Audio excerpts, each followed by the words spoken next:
Mike Shoesmith here again. Welcome back to PP Simmons Television. I'm in a great mood today because I got in my car this morning to take my son to school, and I noticed the local radio station was had begun playing the annual 24/7 Christmas music already, with still a month and a half left till Christmas. Well, five weeks, something like that. But yeah, we're big fans of Christmas here at the PP Simmons YouTube channel, as some of you may already know. And I guess I'll probably get some emails about that. That's okay. We appreciate all opinions here. We really do. Just don't attack us. We don't appreciate that. But listen, I put this picture up on the Facebook page the other day concerning now there's 50 states now are involved in petitioning the White House to secede from the government since the election. Now that's amazing, right? There's an enormous backlash against the Obama re-election. It really is an amazing thing to watch. We're streaming all of this news to our blog, ppsimmons.blogspot.com, and to our Facebook page, facebook.com/ppsimmons, and the Carl Gallups Facebook page, and we're keeping a close eye on all of this. But I posted this the other day to the PP Simmons Facebook pages, Benjamin Franklin's Great Seal design. This is what Benjamin Franklin designed to be the great. You know what? I'm not even sure of all the context behind this, but this was a seal designed by Benjamin Franklin. Somebody sent this to me. By the way, we've added some color to the studio here. We've got the Toronto skyline in the back with the CN Tower there, and I've added the U.S. flag here. Maybe we'll add some more flag. We're an international ministry here. But I noticed in the recent videos that the videos seem to be awash with sort of a hazy yellow. So I've added the U.S. flag here. It's a great addition to the studio, and we're always looking to improve things here.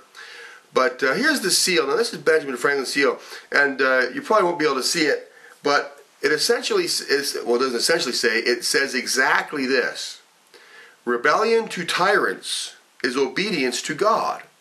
Rebellion to tyrants is obedience to God. Now that is exactly what seems to be going on in America today. The people are rebelling against the tyrant in the White House, the dictator. He's a dictator by virtue of the fact that he has now succeeded in forcing everyone in the country to purchase a product, health insurance. You may be thinking, well, everybody has to buy car insurance. No, they don't. You don't have to drive. You can drive on your own property without car insurance. You can be a NASCAR driver without having car insurance. You do not have to buy car insurance.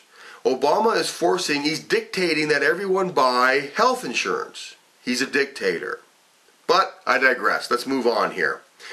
He's a tyrant, and he won the election by fraud. The evidence for fraud in this election is too overwhelming to ignore. So Benjamin Franklin here, somebody sent this to me, is very appropriate. Rebellion to tyrants is obedience to God. But is it biblical? Is it biblical to rebel against tyrants in the White House? Well, I want to take you to something the Apostle Paul wrote to the church in Corinth. Some people were servants. Now that is translated as slaves in some translations, but not necessarily. Biblical slavery, I mean, if you work for someone, if you clock in and out every day at a job, you qualify to be a biblical slave. You really do. In biblical times, if everyone was self-employed, if you fell behind in your debt to a merchant or a vendor, you became that vendor or merchant slave until your debt was paid. And then you would be free from your debt. So if you are not self-employed today, you are essentially a biblical slave, to put it mildly. But now Paul says here to the Corinthians, this is 1 Corinthians 7, beginning in verse 20. Let every man abide in the same calling wherein he was called. Art thou being called a servant? Art thou called being a servant, rather? So you're a servant, a slave, an employee of someone. Don't worry about it, he says. But if you can be made free, use it rather. Then he goes on, for he that is called in the Lord, being a servant, is the Lord's free man. You see that? So Paul was saying, hey, you know what? If you are called as a servant, slave, employee, whatever, don't worry about it. But he also says this, likewise, he that is called being free is Christ's servant. So whether you're free or you're a slave, servant, employee, it doesn't matter. You are Christ's. You belong to him. But this is what he says here. In verse 23, you are bought with a price. Do not be the servants of men. That's what he says. Back it up a bit. Verse 21, if you're called as a slave, servant, employee, don't worry about it. But if you can be made free, do it. This is what Paul says to the church in Corinth.